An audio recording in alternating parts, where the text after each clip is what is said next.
Está no ar o nosso Espaço Cidadão, chegando em todo lugar onde tiver internet e chegando também ao Rio Grande do Norte e Alagoas através da Band.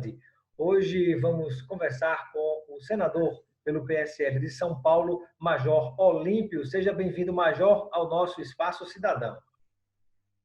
Eu que agradeço, Robson, agradeço à Band a oportunidade de prestar contas do mandato, falar sobre o nosso país, as nossas perspectivas e, principalmente, o que vem pela frente aí para o nosso Brasil. Senador Major Olímpio se arrepende de ter votado em Bolsonaro para a presidência da República? Não, eu não me arrependo de forma nenhuma.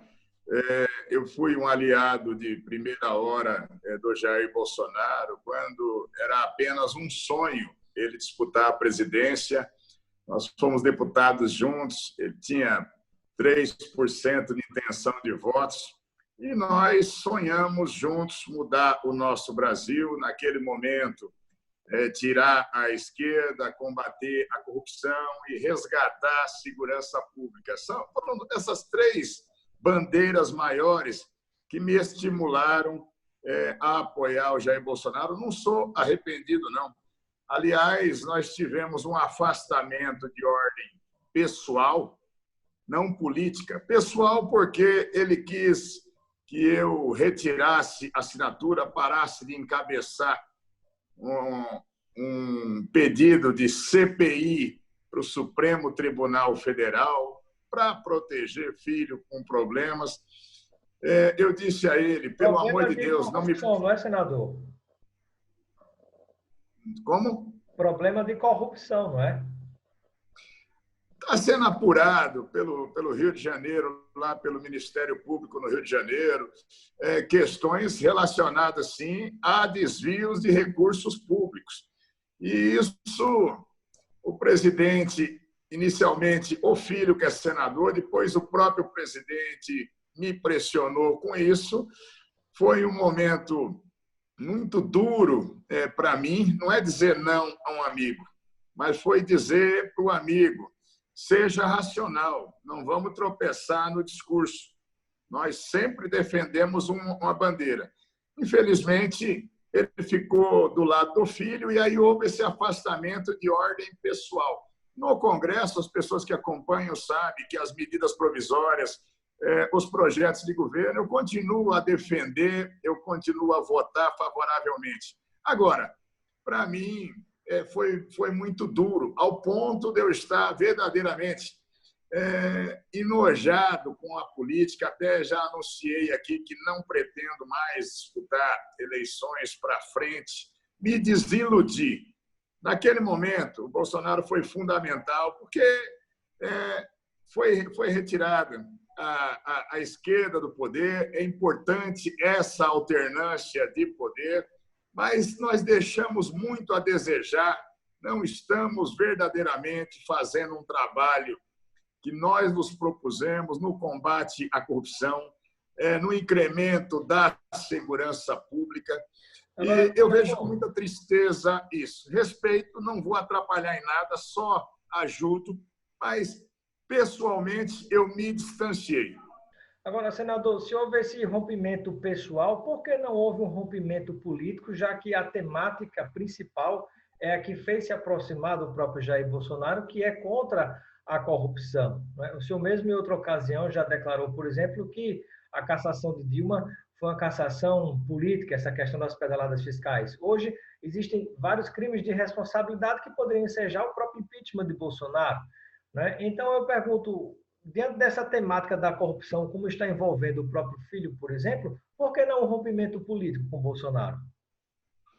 Exatamente porque as medidas provisórias, os projetos de governo, ou mesmo os projetos da Câmara e do Senado, que são em benefício do Brasil e que são apoiados pelo governo hoje, comungam com as minhas ideias. Hoje, mas nesse caso, o senhor poderia, por exemplo, dar o apoio administrativo, programático. Mas é o que acontece. É o que acontece hoje. Por exemplo, eu estou aguardando apurações hoje que são fundamentais para ter um juízo de valor. Hoje eu sou absolutamente independente, como o PSL hoje é absolutamente independente. Nós não fazemos oposição ao Jair Bolsonaro, nós somos absolutamente independentes. Agora, eu te garanto, nós não vamos passar a mão na cabeça de ninguém, nem de nada que possa estar errado. Eu tenho um juramento com a Constituição, com a sociedade.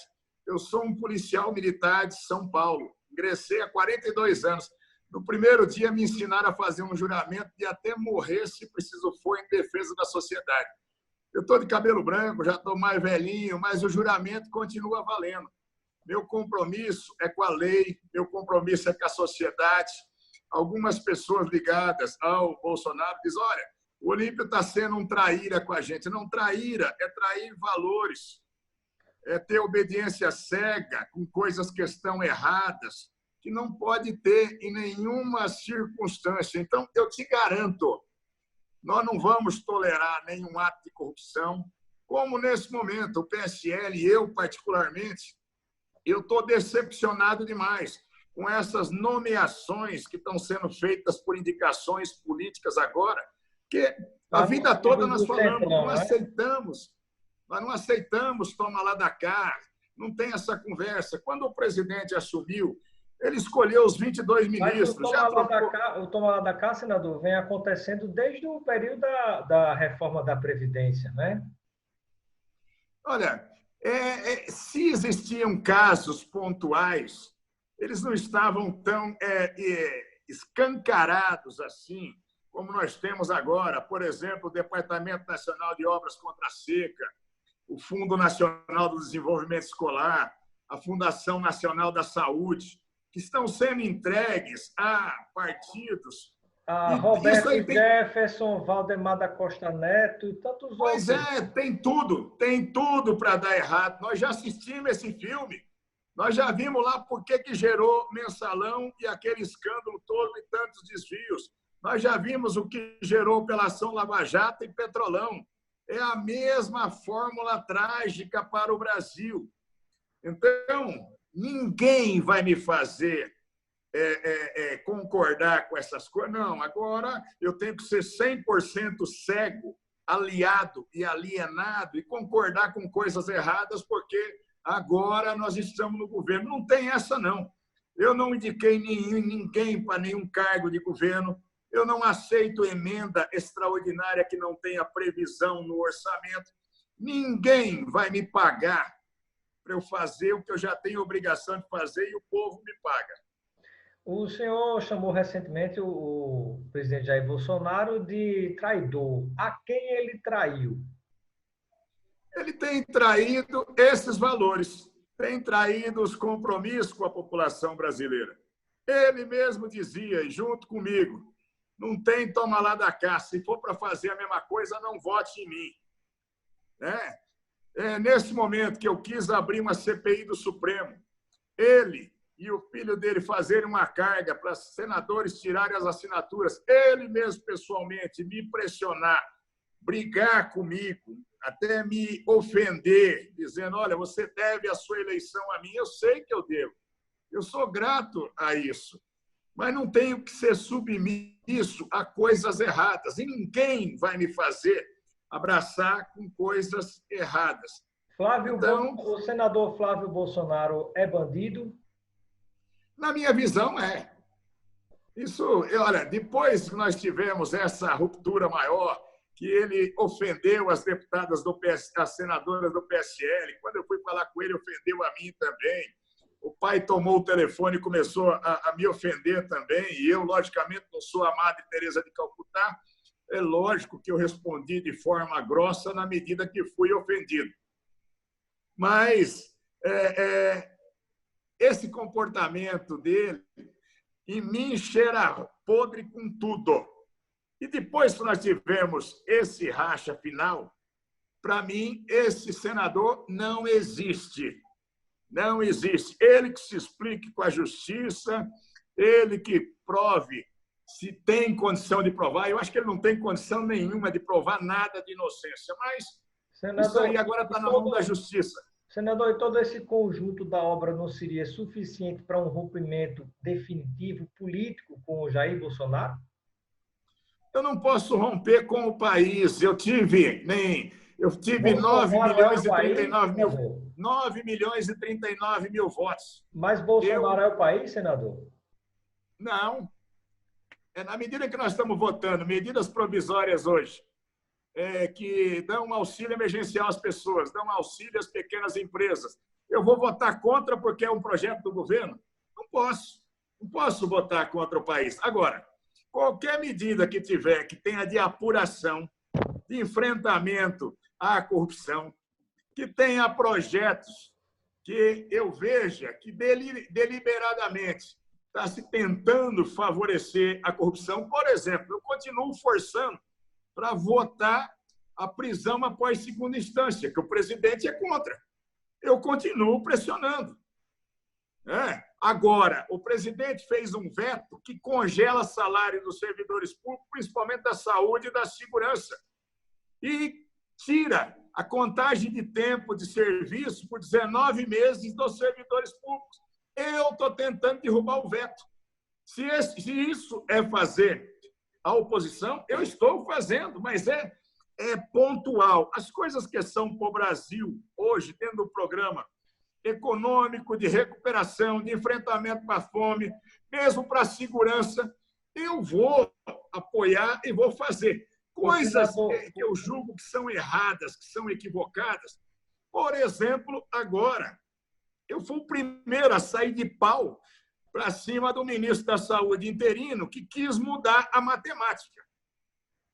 Então, ou criar de novo o milagre da ressuscitação. Esconder os números dos mortos, né? Lamentavelmente, esse governo tem tido essa prática, minimizando crises como foi o derramamento das manchas de óleo de petróleo no Nordeste, as queimadas da Amazônia, e agora com esses milhares de mortes, essas dezenas de milhares de mortes no Brasil, quer esconder e negar os números, né? Tem sido uma prática do governo. Então, eu não vou compactuar com qualquer coisa que não seja a transparência plena. Já não compactuava como quando estava exatamente aliado. Aliás, foi o presidente Bolsonaro quem deixou o meu partido, o PSL. Eu até disse na época que ele morava sozinho e fugiu de casa. Tudo nós atendíamos ao presidente. De repente, o presidente, insuflado por filhos de advogados inescrupulosos, resolveram dar um golpe de mão e tomar a administração do PSL. E nós simplesmente, eu e uma boa parcela do partido, falamos: escuta, está errado isso, presidente, pelo amor de Deus, reflita. E puseram na cabeça dele que ele ia fazer um super partido em 60 dias. Já tem 8 meses, só conseguiram 2,5% das assinaturas. Basta você entrar no TSE, no site, você vai ver. E criaram o maior O senador Major Olímpio votaria novamente em Jair Bolsonaro para a presidência da República? Eu não entendi agora, Robson. O senador Major Olímpio votaria novamente em Jair Bolsonaro para a presidência da República? Depende das circunstâncias. Se ficar, por exemplo, o Jair Bolsonaro e a esquerda, eu analisaria, como diz o caipira na minha terra, em o ruim e em o pior. Eu faria uma opção ainda pelo Jair Bolsonaro. Senador, e para finalizar, qual é a avaliação que o senhor faz hoje, de um modo geral, do governo do presidente Bolsonaro? É um governo que está acertando, que está agradando a população brasileira? Qual é a avaliação que o senhor faz? Olha, eu vejo que o maior adversário do governo Bolsonaro se chama Jair Bolsonaro. O presidente, a vida toda, e ele não vai mudar, ele teve sempre esse posicionamento como deputado, ele tem sempre um inimigo da vez e uma guerra do dia. Mesmo que o inimigo possa ser o próprio governo dele. Você pode ver que a maioria das encrencas ele mesmo cria. Então, ele briga com o Congresso, ele briga com o Supremo Tribunal Federal, ele briga com os aliados e não vai mudar. Isso é uma coisa ruim para o país, principalmente nesse momento da pandemia. O mundo todo, mesmo os adversários políticos, estão tudo remando de um lado só, porque nós não sabemos ainda o tamanho, a dimensão do vírus, nós não temos uma vacina para isso. Todos juntos, nós ainda estamos perdendo. Você vê no Brasil, nós já passamos 750 mil contaminados, oficialmente, isso pode ser até 10 vezes mais, nós passamos de 37 mil mortes e o governo está negando como se não tivesse morte nenhuma. Sabe? Essas coisas são muito ruins para a população. Agora, o presidente ele continua sempre fazendo um discurso para aqueles 30% que ele tem permanentemente. Então, ele mantém os convertidos. Os 30%, senador? Não é menos? Eu não consigo fazer essa avaliação, mas tem sim muita força política. E qual é a avaliação do presidente e do seu grupo? Segurando esses 30%, em 22 ele vai para o segundo turno de qualquer forma, né? E ele espera fazer um segundo turno com alguém da esquerda e polarizar de novo esquerda e direita. Só que precisa combinar com o mundo. Não dá para você fazer uma avaliação do que vai acontecer amanhã no país, quanto mais daqui a 2 anos. Podem surgir novas lideranças políticas que tem hoje podem representar para a população amanhã um ponto de equilíbrio, pode ser tudo. Eu acho que não dá para ficar num palanque permanentemente, acabou a eleição, cura as feridas e vamos cumprir o que nós pusemos no santinho de campanha. Muito bem. Não dá para você ficar numa campanha permanente. Quero agradecer sua participação no nosso Espaço Cidadão. Seja sempre bem-vindo e obrigado pela oportunidade de entrevistá-lo. Eu que agradeço a oportunidade. Felicidades a todos.